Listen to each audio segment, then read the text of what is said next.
Olá, tudo bem? Eu sou o professor William, professor de matemática. Essa é a nossa intérprete Elaine. Tudo bem, Elaine? Iniciaremos então a nossa aula, mas antes de iniciarmos a aula eu tenho um recadinho para vocês. A primeira coisa é que você acesse o Classroom, realize a atividade obrigatória para garantir sua presença. Durante esse acesso você pode utilizar os nossos materiais, o mesmo material que eu utilizo aqui na sala de aula também, e o livro online. Outra coisa que você precisa fazer é entrar em contato com a sua escola e verificar a possibilidade de retirar os materiais ou listas e tarefas de exercício, caso você nos acompanhe apenas pela TV. Também lembre de entrar em contato com o seu professor e verificar as datas dos meetings, das reuniões que ele realiza com vocês. Bem, então retomaremos aqui o que vimos na aula passada, função quadrática, ok? E para a aula de hoje, função quadrática zero ou raízes da função quadrática, situações, problemas envolvendo zeros de uma função quadrática. Bem, só retomando aqui, nós veremos o seguinte, a definição de função, de uma forma bem rápida. Então eu tenho aqui, função quadrática, toda função que pode ser escrita, que é semelhante a essa aqui, ax² mais bx mais c, sendo a, b e c números reais. Ok? O meu a tem que ser sempre diferente de zero, senão eu descaracterizo a minha função, eu anulo esse termo aqui e aí eu recaio numa função de primeiro grau. Então lembrando que esse a sempre é diferente de zero para que eu tenha uma função quadrática, ok?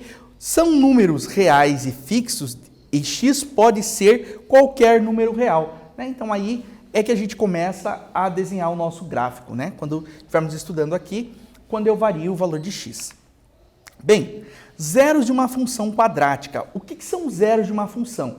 São os valores que anulam essa função. Quando eu troco x por esses valores, eu tenho um resultado igual a zero. Então, por isso, eles são chamados zeros. Eles anulam a função. Para determinar esses zeros da função, o que eu preciso fazer? Eu pego esse f de x ou y, né? Essa aqui é uma outra forma de se escrever a minha função quadrática. Eu pego e troco y ou f de x por zero. E eu recaio onde? Eu recaio numa equação do segundo grau. E aí eu aplico a fórmula de Bhaskara, ou a fórmula resolutiva da equação do segundo grau, e determino os valores de x que deixam essa função igual a zero, ou seja, eles igualam essa função, tornam a igualdade escrita aqui verdadeira, ok? Vejamos a nossa primeira situação aqui, Para uma experiência de sua escola, um rapaz realiza o lançamento de um peso, que tem seu movimento descrito pela função h de x igual a menos 2x ao quadrado ou menos 2x elevado a 2 mais 12x, na qual h de x é a altura do peso e x sua distância horizontal em relação ao rapaz, dada em metros. Então, eu tenho o meu x, a distância do ponto de lançamento, ou seja, do rapaz, até onde o peso que ele lançou cai novamente no chão. Então, aqui eu tenho a distância x e a minha altura é o h de x. Então, ele lançou esse peso, ele não lançou na horizontal, ele lançou na forma de uma parábola, né? Por isso que a equação que descreve esse movimento é uma equação de segundo grau. Pergunta, a que distância do ponto onde foi lançado o peso caiu? Então, o peso foi lançado daqui e eu quero saber onde ele vai tocar o chão novamente, ok? Um tempinho para vocês então e nós já voltamos com a solução.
Voltando agora, então, com a solução, ok?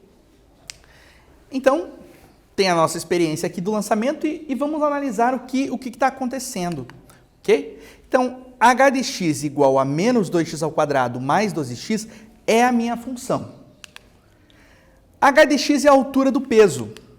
X é a distância horizontal em relação ao rapaz.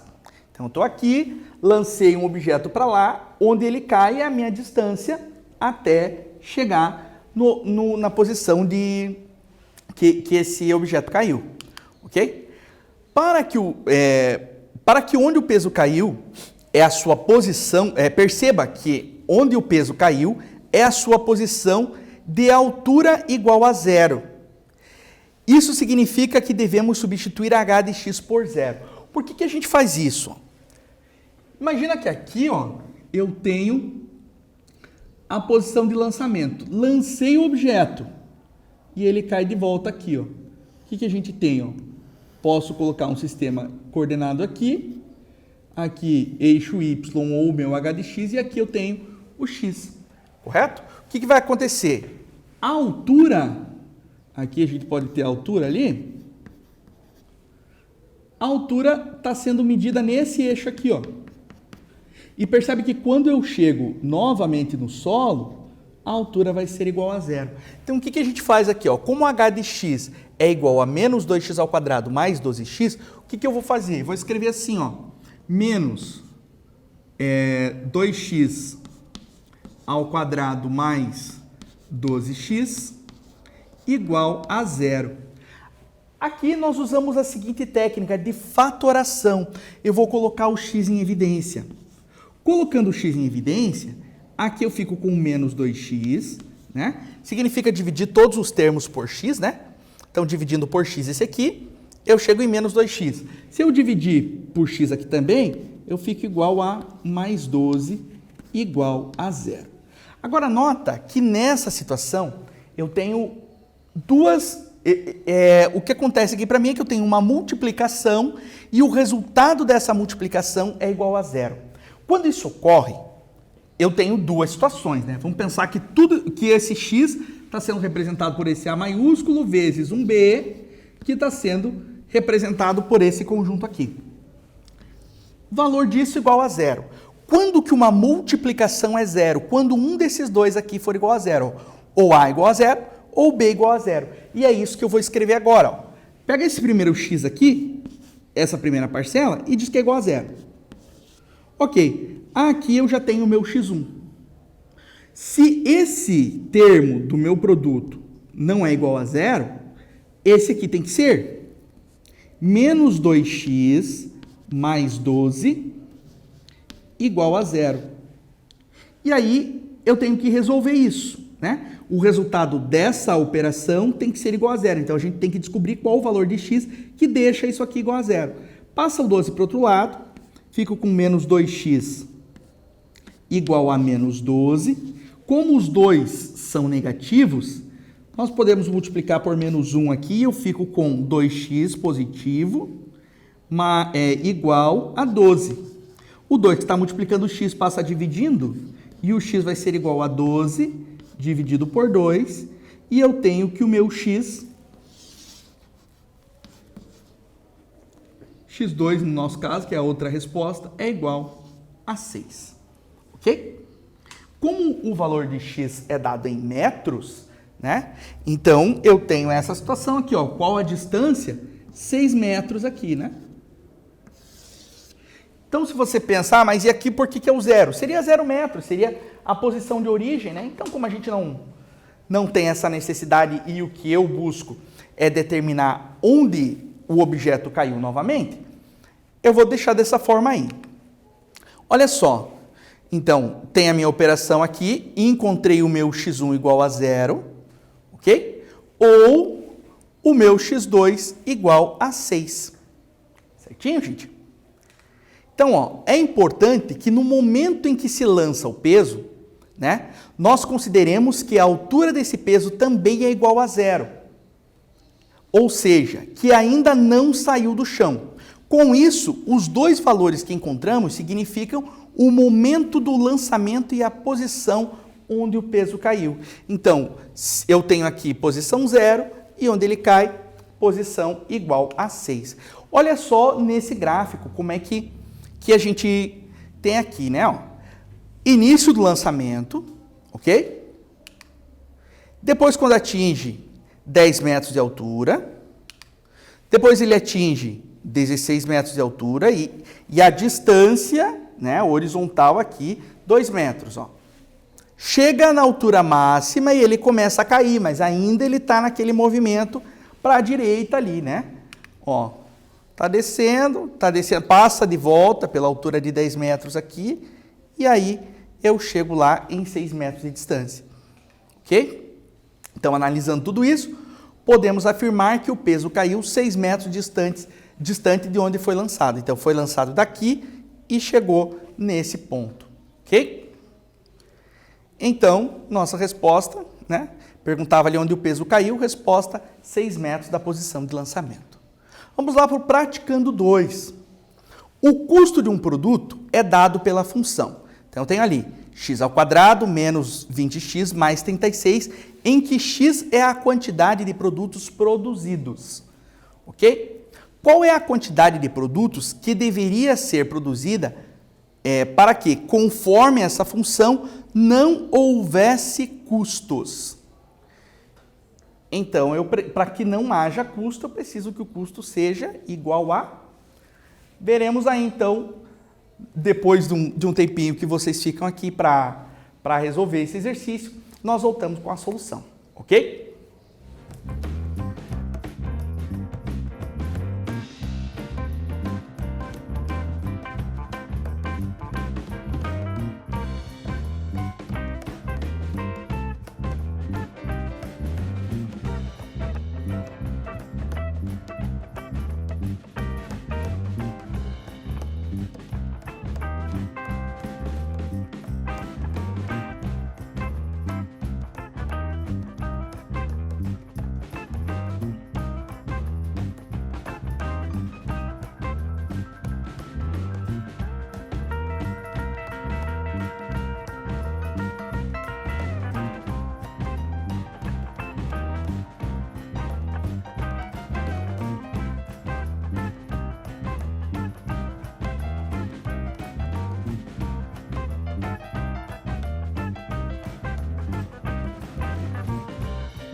Voltando então com a solução do exercício. Ok? Então, qual é a quantidade de produtos que deve ser produzida para que, conforme essa função, não houvesse custo? Na verdade, o que eu quero? Toda produção existe custo, né? Mas eu posso produzir e aí aquela relação de venda e de lucro acaba abatendo o valor da produção, né? O valor do custo e ele acaba se anulando, acaba ficando igual a zero. Então eu tenho a função c de x igual a x ao quadrado menos 20x mais 36, né? Para que não tenha custo, significa que o custo é zero, ou seja, devemos substituir o custo c de x por zero. Como é que fica a minha função quando eu substituo por zero, né? Zero igual a x ao quadrado menos 20x mais 36. Só que o que acontece aqui? Você não tem não está acostumado a ver incógnita do lado direito, né? Então a gente acaba escrevendo, dando uma ajeitada para ficar um pouco mais confortável, né? Aquilo que você já está acostumado a visualizar. Então eu escrevo assim, ó, x ao quadrado menos 20x mais 36 igual a zero. Qual que é a minha ideia aqui?